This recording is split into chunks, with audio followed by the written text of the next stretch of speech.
Ar kada esate bandę savo vaikų kantrybę? Šiandien Danielius atliks Zefyro testą, apie kurį aš mielai papasakosiu jums vėliau. Aišku, šiam kartui mes Zefyro neturim, bet šitam testui puikiai tiks mūsų lietuviškas skanusis grybukas. Kol aš negrįšiu ir tau nepasakysiu, kad jau galima. Palauksi? Ką? Kaip manote, kiek Danielius atsilaikys nesuvalgė šito grybuko? Paleiskime laiką. Gerai?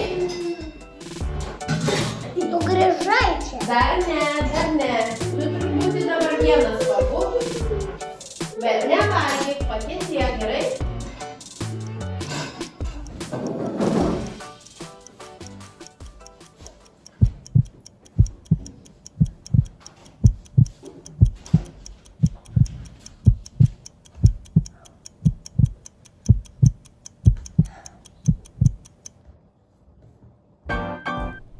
Tai turėtų būti gan paprasta.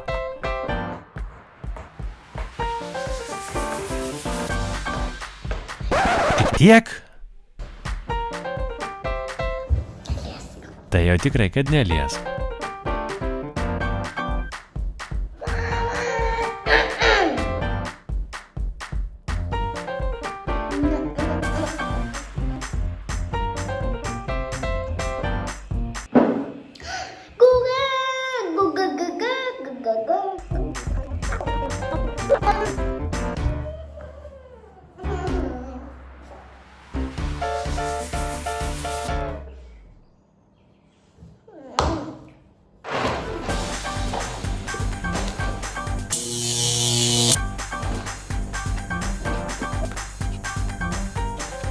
Na, o dabar apie patį testą.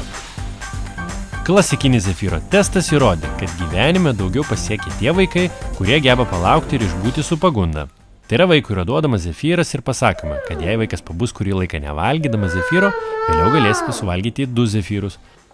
Tie vaikai, kurie sugeba išlaukti ir atsispirti Zefyrui, vėliau gyvenime geba atkakliau siekti savo užsibrėžtų tikslų. Kol Danielius kantriai laukia, pabandykite ir jūs savo vaikams padaryti tokį testą.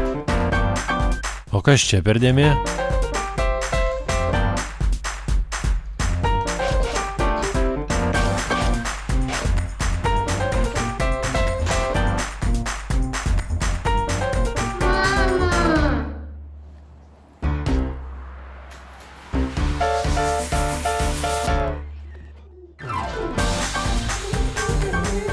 Čia tik grybas taip pasidaro, o taip susidegina grybas.